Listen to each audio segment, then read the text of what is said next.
ஸ்திரீகள் வந்து த அந்த சரடு திருமாங்கல்ய சரடு இல்லாமல் இந்த தங்கத்தினால வைத்திருக்க ஒரு சங்கிலி ஒரு கொடியோடு மாத்திரம் இருக்கலாமா? இதில் நம்ம சாஸ்திரங்களில் ஒரு ஒரு நடைமுறை இருக்கு. ஒரு சாப்பாடு சொன்னால் தங்கத்தில் சாப்பிடுவோம் பார், தங்கத்தட்டில் இடம் வெள்ளித்தட்டு எடுத்துக்கோம் பார், இடம் வெங்கலத்தட்டு இடம் இலை வச்சுக்கோங்க கீழே வர்றது. அதே சமயத்தில் தங்கத்தால் புஷ்பத்தை பண்ணி போடுவேன், இல்லைன்னா வெள்ளியில் பண்ணு, இல்லைன்னா வெறும் புஷ்பத்தை போடுவேன், கீழே மறுவர். உயர்ந்தது கிடைக்கலன்னா அது கீழே மறுவர், கீழே இருக்கிறது கிடைக்கல உயர்ந்ததும் போவார். அதனால் இதெல்லாம் சொர்ண புஷ்பம் சமர்ப்பயாமின்னா சொர்ணத்தை போடணும்னு அவசியம் இல்லை, இல்லைன்னா புஷ்பத்தை போடுங்க. அதனால் திருமங்கல்ய சரடுங்கிறது வேற, தங்கத்தினுடைய ஆபரணங்கிறது வேற. முத்து மாலை, அந்த மாலை இந்த மாலைன்னு கழுத்தில் அட்டிகை இட்டிகை நிறைய போட்டுக்கிறது உண்டு. இல்லை, திருமங்கல்யங்கிறது நூலில் தான் கோர்க்கணும். அந்த சொல்கிற திருமங்கல்யத்துக்கு சொல்கிற மந்திரம் இருக்க, மங்கல்ய தந்துனா நேனா, தந்துன்னா நூல். தந்துங்கிற சப்தத்துக்கு அதை மாற்றி இதில் சொல்லப்படாது. அதனால் தந்து சொன்னா பருத்தியில் எடுத்த நூலுக்கு தான் பேர். தந்தும் தன்வந்த சோபானுமன்மிகை எல்லாம் வருது. அதனால் தந்துங்கிற சப்தம் எப்போ போட்டாச்சோ நூலு தான் கோர்க்கணும், அப்படி தான் போடணும். அது இப்போ நூலில் கோத்து தான் ஆகணும்.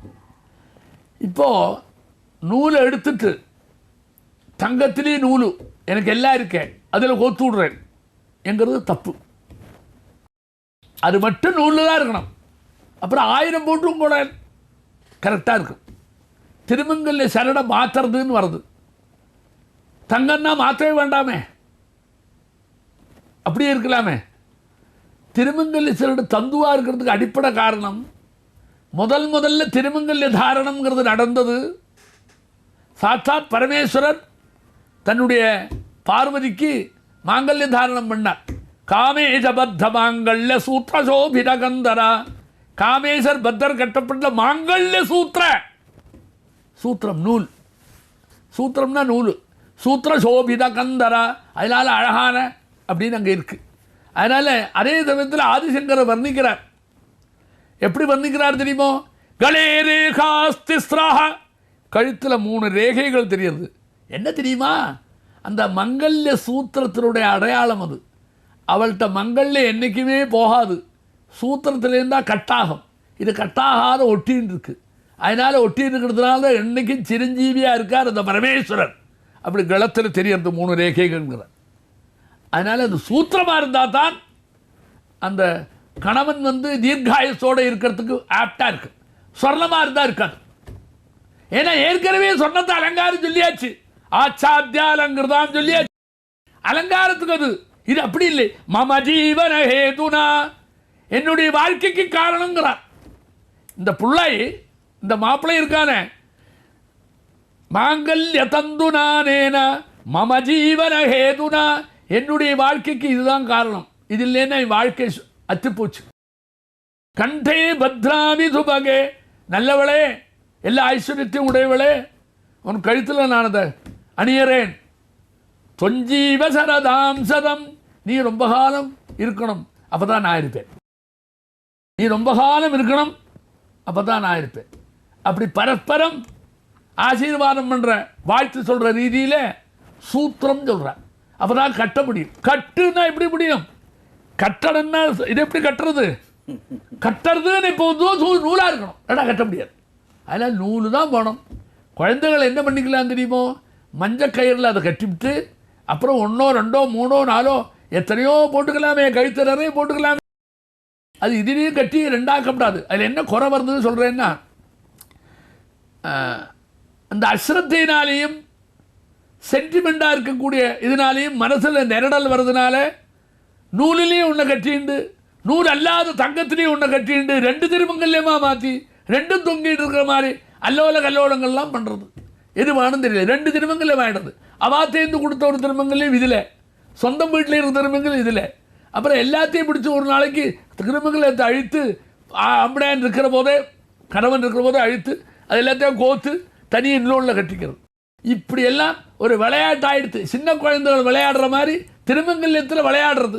அவளுடைய திருமங்கல்யத்தில் இருக்கிற கௌரவம் தெரியல. அந்த நூல் இருக்க, அந்த நூலை நூலாக பார்க்கறது அது ரொம்ப வசந்தது. என்னால் மாங்கல்ய தந்து மஞ்சளை தேய்க்கிறாளா, மஞ்சள் மங்களத்தில் ஒன்று, சொர்ணம் இருக்கே மங்களத்தில் ஒன்று, அது நம்பர் 1.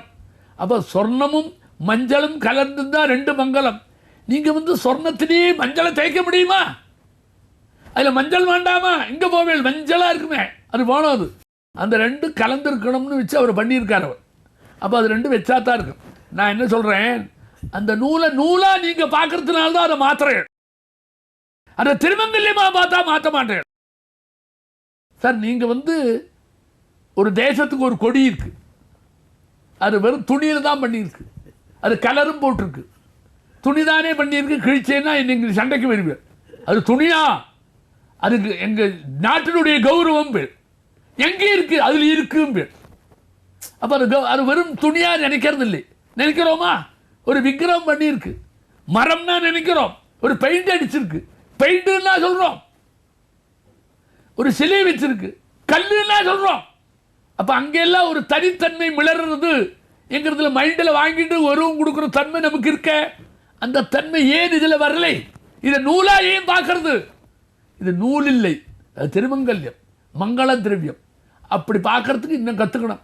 நமக்கு வேணும்னா பார்ப்போம், வேண்டாம்னா பார்க்க மாட்டோம் என்கிறதான அசட்டு தரம் தான் இதை பண்ண வைக்கிறது. வேணும்னா பார்க்குறோமே. கொடி எங்கள் கீழே இறக்கி விட்டான், எரிச்சான்னா உடனே எல்லாருமே சேர்ந்து ஆர்ப்பாட்டம் பண்ணுறாள. துணிதானே இன்னொன்று தரேன்னா ஒத்துப்புறா? கிடையாது. கொடியை மெதிச்சான், மெதிச்சு என் கொடியேங்கிறான். அது துணிதானேன்னா ஒத்துக்கிறது இல்லை. துணி ஒன்றும் இல்லை, அது கொடி, அது திரிவர்ண பதாகா, திவர்ண பதாகா சொல்கிறானே இல்லையோ. அப்போ அதுக்கு ஒரு தனி தன்மை இருக்குன்னு மைண்டிலேருந்து அதை வச்சுக்கிற மாதிரி அந்த காலத்தில் இது ஒரு சங்கல்பம் இருக்குது. அந்த குழந்தைகளுக்கு அந்த சங்கல்பத்தை சொல்லிக் கொடுக்காத ஒரு குறையும் நம்மள்கிட்ட உண்டு. அதுகள் தப்பு பண்ணுறதுக்கு நாம் சொல்லப்படாது. அந்த கோயில் சிறுசுகளுக்கு தெரியாது, அது ரொம்ப மாடர்னாக வளர்ந்ததுனால இதை பற்றி தெரியாது. நாம் தான் என்ன பண்ணணும், வயசானவாளாக இருந்து பொறுமையாக இருந்து அந்த குழந்தைகளை கூப்பிட்டு வச்சு இதில் இப்படி ஒரு கௌரவம் இருக்குது, அது அங்கே இருக்கட்டும், அந்த முடிச்சு வணக்கம் அப்படின்னு நம்ம சொல்லணும். அப்போ தான் அது அழகாக இருக்கும். அதனால் அப்படி சொன்னால் சரியாக இருக்கும். தங்கத்தில் போட்டுக்கவே கூடாது. திருமங்கல்ய தாரணம் தங்கத்தில் வரப்படாது.